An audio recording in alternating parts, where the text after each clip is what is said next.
সূরা কাহাফ যদি কেউ মুখস্থ করে, তেলাওয়াত করে নিয়মিত, বিশেষ করে সূরা কাহাফের প্রথম 10টা আয়াত যদি কেউ মুখস্থ করে, নবী করিম সাল্লাল্লাহু আলাইহি সাল্লাম বলেছেন কিয়ামতের আগে দাজ্জালের যে ফিতনা আসবে, যেই ফিতনায় বহু মানুষ দাজ্জালকে আল্লাহ মনে করে বেঈমান হয়ে জাহান্নামে যাবে, এই ফিতনা থেকে পৃথিবীতে এমন কোন নবী ছিল না, এমন কোন রাসূল আসেন নাই।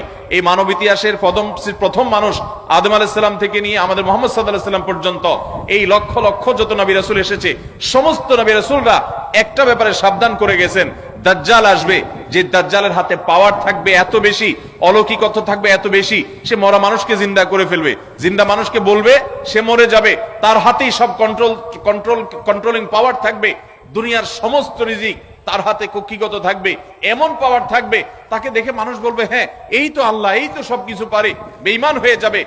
এই দাজ্জালের ফিতনায় তোমরা পড়বা না, বেঁচে থাকবা। বুদ্ধি দিয়া বিবেক দিয়ে মানুষ বাঁচতে পারবে না। দাজ্জালের ফিতনা থেকে বাঁচার জন্য সকল নবী রাসূলরা এই জন্য সাবধান করেছেন। আমাদের নবী সাল্লাল্লাহু আলাইহি সাল্লাম নামাজের শেষ বৈঠকে দোয়া মাসুরের জায়গায় একটা দোয়া পড়তেন, আল্লাহুম্মা ইন্নী আউযু বিকা মিন আযাবিন নার ওয়া আযাবিল কবর ওয়া আউযু বিকা মিন ফিতনাতিল মাহইয়া ওয়াল মামাত ওয়া আউযু বিকা মিন শাররি ফিতনাতিল মাসীহিদ দাজ্জাল। আল্লাহ আপনার কাছে দাজ্জালের ফিতনা থেকে পানা চাই। 1450 বছর হয়ে গেছে, এখনো দাজ্জালের আবির্ভাব হয় নাই, হবে কিয়ামতের আগে। কখন হবে আল্লাহ ভালো জানেন। কিন্তু নবী সাল্লাল্লাহু আলাইহি সাল্লাম বলেছেন সূরা কাহাফের প্রথম 10 আয়াত যদি কেউ মুখস্থ করে, তো এই ব্যক্তিকে আল্লাহ রাব্বুল আলামিন এবং যদি তেলাওয়াত করে, এই ব্যক্তিকে আমলের মাধ্যমে দাজ্জালের ফিতনা থেকে আল্লাহ বাঁচিয়ে রাখবেন। দাজ্জাল তো অনেক পরের কথা, কোথাকার কোন আল্লাহর প্রতি অবিশ্বাসী মুশরিক বা কাফের খেলোয়াড় একটু পায়ের ভেলকি দেখায়, লক্ষ লক্ষ কোটি কোটি মানুষ হুমড়ি খেয়ে তার ভক্ত হয়ে ইমানি চেতনা, আমলি চেতনা, তাকওয়া, তাহারাত সব খুয়ে বসে থাকে। আর সেখানে দাজ্জালের মতো এরকম মিরাকল, সব মিরাকল তার হাতে থাকবে। এরকম পরিস্থিতি যখন আসবে তখন মানুষ কি করবে? এখন এই যে তথ্য প্রযুক্তির উন্নতির এই সময়ে কত মুসলমানের সন্তান বেঈমান হয়ে যাচ্ছে, বিজ্ঞানরেই তারা আল্লাহ বানায় বসে থাকতেছে, আছে না নাই? ধারণামূলক বিষয়কে তারা চূড়ান্ত বিষয় বানিয়ে বসে আছে, বেঈমান হয়ে যাচ্ছে। এবং টাকার যে কারিশমা, টাকা দিলে সব হয়ে যায়, টাকা নাই তো কিছুই হয় না। এই জন্য বেঈমান হয়ে অনেকে বলে যে টাকাই নাকি দ্বিতীয় খোদা, নাউজুবিল্লাহ। ভাইরা আমার, দুনিয়ার এই ভেলকি কি দেখছি আমরা?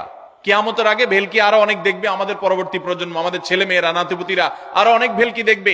এমন ভেলকি দেখবে যে তাদের আল্লাহর প্রতি ঈমান আনা, আখিরাতের প্রতি বিশ্বাস করাটা কঠিন থেকে কঠিন হয়ে যাবে। এরকম পরিস্থিতি তৈরি হবে দুনিয়াতে। তথ্য প্রযুক্তির উন্নতির নাম দিয়ে, এটার নাম দিয়ে, সেটার নাম দিয়ে মানুষের জীবনযাত্রা সহজ হবে, কিন্তু এর মাধ্যমে মানুষের ঈমান দুর্বল হওয়ার অনেক সম্ভাবনা, সংখ্যা তৈরি হবে এবং শয়তান সেগুলা সৃষ্টি করবে। এই আশঙ্কা থেকে বাঁচার জন্য সূরা কাহাফটা হলো মহৌষধের মতো। অতএব জুমার দিন প্রত্যেক শুক্রবারে সূরা কাহাফ পড়বো তো ইনশাআল্লাহ।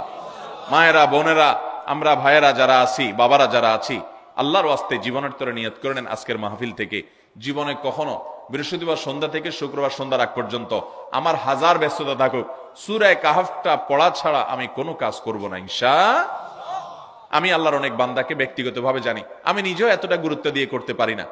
অনেক বড় সরকারি কর্মকর্তা, অনেক বড় পদের নাম আমি বলবো না, আমাকে বলে ভাই আমি মাগরিবের পর, ব্যক্তিগতভাবে আমি জানি উনি খুব সৎ মানুষ, সব মানুষ একরকম হয় না, সৎ মানুষ। উনি বললেন ভাই মাগরিবের পরে আমার ফ্যামিলির সব বাচ্চা কাচ্চা সবাইকে আমি বলি, আমি ব্যস্ত থাকলেও বলি যে মাগরিবের পরে আগে সবাই সূরা কাহাফটা পড়ে ফেলো, এরপর অন্য সব আমল।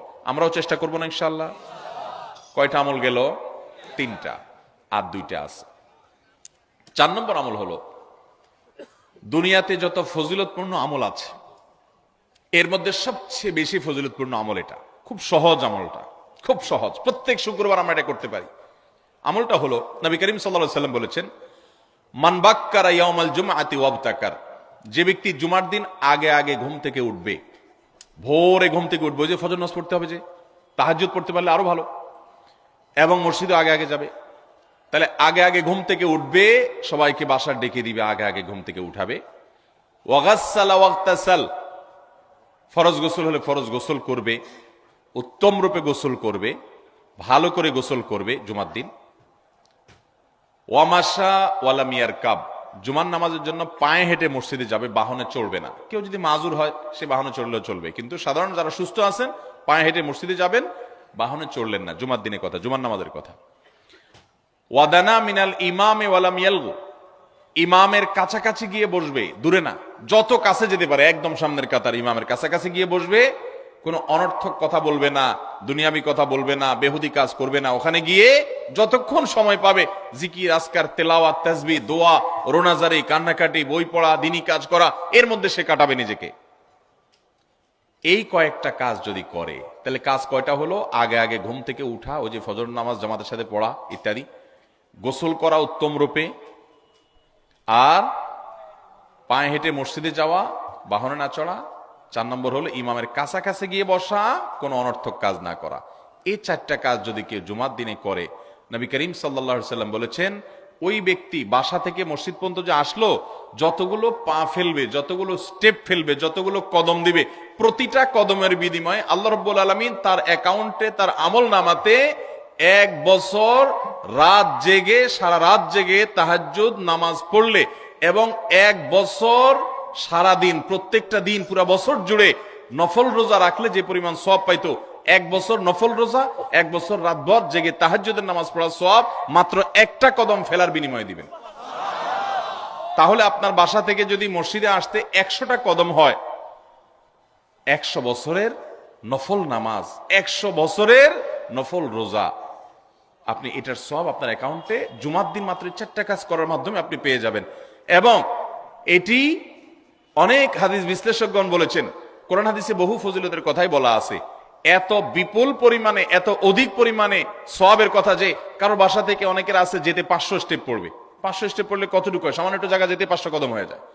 অনেকের বাসা থেকে যেতে 500 কদম পড়ে, 300 কদম হয়। তো সে এই 500 বছর নফল নামাজ, নফল রোজা, রাত ভর দিন ভর করার সওয়াব, কন্টিনিউয়াসলি করার সওয়াব মাত্র এই মসজিদে গেল আসলো, এই 4টা শর্ত পূরণ করে সেটা সওয়াবটা পেতে পারে। যদি সপ্তাহে 4 জমা হয় তাহলে 4 বার 500 করে যদি হলো 2000 বছর, এভাবে তার আমল আমাদের সওয়াবের পাহাড় সে জমা করতে পারে শুক্রবারের ছোট্ট আমলটার মাধ্যমে। চেষ্টা করব না ইনশাআল্লাহ? আমি দেশে বিদেশে অনেক আল্লাহর বান্দাকে আমি শুনেছি, এই হাদিস আমি যেদিন থেকে জেনেছি আমি চেষ্টা করেছি এটার আমল, এটার প্রচার মানুষের মধ্যে ছড়ানোর। আমি যখন সৌদি আরবে আজ থেকে আর অনেক বছর আগে, তখন কোন এক বক্তব্যে আমি আমলের কথা বলেছি। আমার অনেক ভাইরা দেশে বিদেশে দেখে বলছেন, ভাই আমলটা শুরু করেছি, আমার কাছে ভালো লাগে, আপনারাও আমলটা করবেন, অন্য আরেকজনকে শিখাবেন এবং দাওয়াত দিবেন। ঠিক আছে তো ইনশাআল্লাহ? তাহলে কয়টা আমল গেল? 4টা।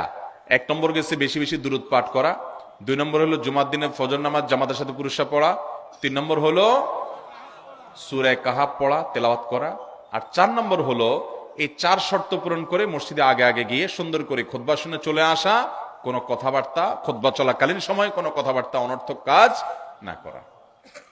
5 নম্বর এবং সর্বশেষ আমল হলো জুমার দিনে একটা সময় আছে দোয়া কবুল হয়।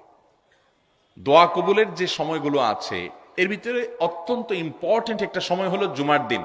শুক্রবারের একটা সময় সম্পর্কে নবী সাল্লাল্লাহু আলাইহি ওয়াসাল্লাম বলেছেন যে একটা সময় আছে শুক্রবারের, এই সময়ে বান্দা কোনো দোয়া করলে আল্লাহ তাআলা ফিরিয়ে দেন না, কবুল করেন। কিন্তু সময়টা যে ঠিক কখন, এটা হাদিসে নবী সাল্লাল্লাহু আলাইহি ওয়াসাল্লাম বলেন না, যাতে করে হয়তো আমরা সারা দিনেরই কম বেশি দোয়ার চেষ্টা করি।